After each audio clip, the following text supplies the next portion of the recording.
Hello guys, going to be going over the Thursday main slate for July 29th. So it's only going to be a 5-gamer, and it could potentially be 4 with Toronto and Boston, possibly being a PPD. But starting off with pitching as always, I actually kind of like this slate, just looking at it from the night before, because there's a lot of interesting pitching options. Freddie Peralta is going to be my cover boy because I think he's just going to be the highest owned pitcher on the slate, possibly the highest player, and it's just because the Pittsburgh Pirates are not a good offense against either side of the plate, either side of the arm, and Peralta has had a good year, obviously 2.29 ERA, and his pitches are usually going to be going close to 100 or over, and he's got good strikeout stuff. Now, looking at Fangraphs, this is against righties. Pittsburgh, they don't strike out a lot. Like you can look at that, and they're the fourth least. But you look at stats like the WRC plus, it's an 88. 100 is the average, so if you're below, that means you're doing worse than average, and they're right there. So they're amongst bottom of the league, and you can look at all these advanced stats; they're just not good. So you might not get the Ks, but you're probably not going to be giving a lot of. Pearl's not going to be giving up a lot of runs, and then the hits also just everything like maybe some of these games. I would say his walks are a bit of an issue. Playing at Pittsburgh with their walk rate, it's not that high. They're towards kind of like the middle bottom third, so not too much of a concern for him. And everyone else, Montes, 9K, the Angels, they don't strike out a lot, but they are going to be missing Carolyn Walsh. So Montes could definitely be a very interesting play. Going to be looking at Fletcher Otani as really the main offensive threats. So I think Montes as a pivot off of Peralta, that's fine, especially for a short slate. Now, Erod and Ryu, both of them lefties, they're in tough spots. They're good pitchers, but both of these Blue Jays and the Sox, they have very good offenses. And if you combine that with possible delays, possible PPD risk, you should know because it's a 4:10 p.m. game. Earlier ones on the slate, but yeah, there's a lot of risk with them. But they are some solid pitchers. Now Musgrove, possibly the chalkiest SP2.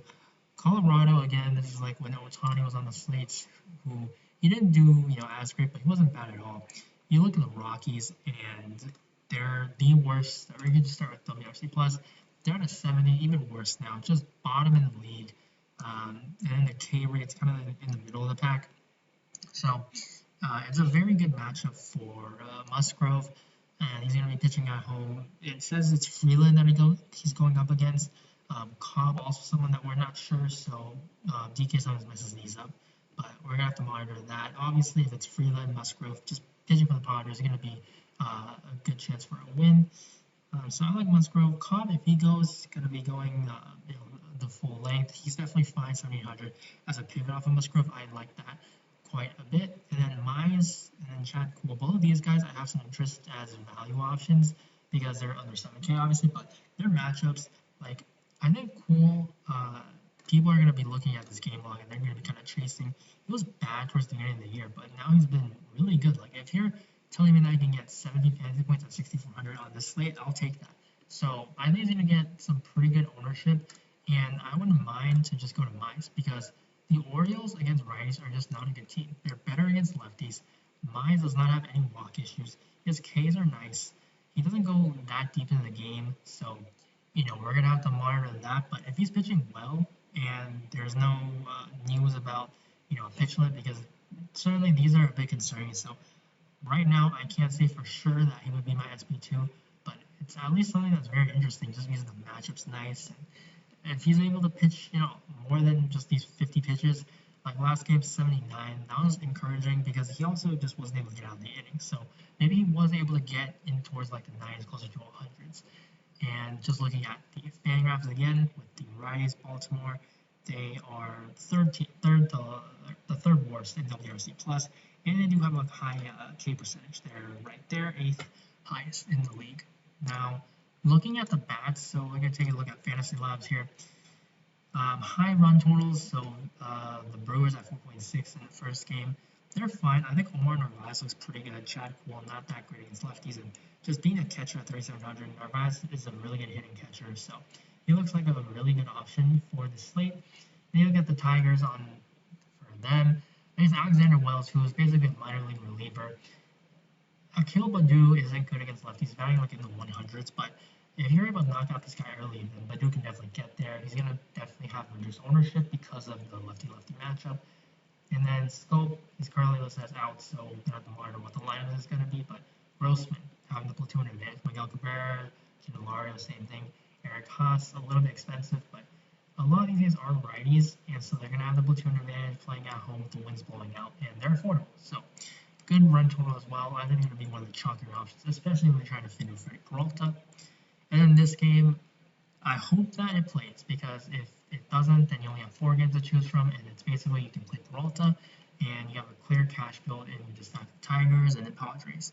So if you go with the Jays and the Red Sox, these two teams probably, yeah, they have the highest upside on the slate, and they're against, again, they're against talented pitchers, but these are lefties who do struggle against righties. So guys like the Blue Jays, this whole lineup, basically all righties, and then the Sox, they have a lot of lefty matchers. So they're very expensive though, but that's why I like this, because if you have to fit in Freddie Peralta, you're not going to be able to get these stacks.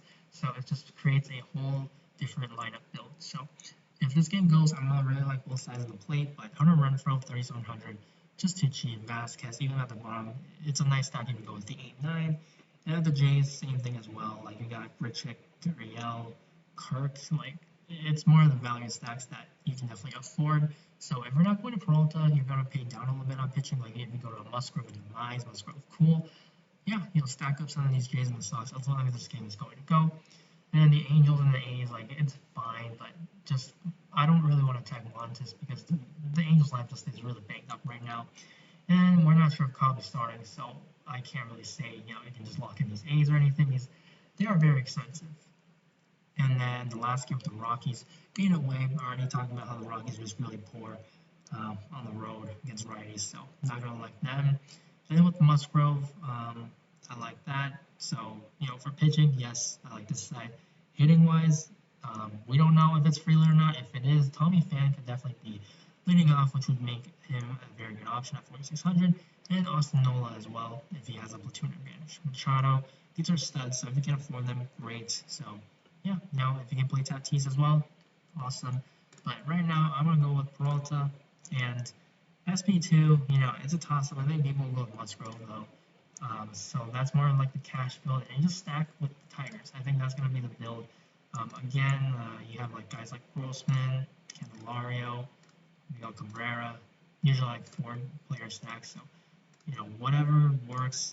Castro is out short if he starts.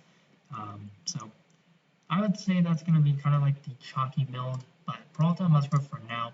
We're gonna have to wait about some of these other SPs, the cheaper options, because I probably will switch to like a Mize later on if we don't have any limits on him. So that's gonna be the video for you guys today. Short 5-game slate for Thursday. As always, good luck on the slate, and I will see you in the next video.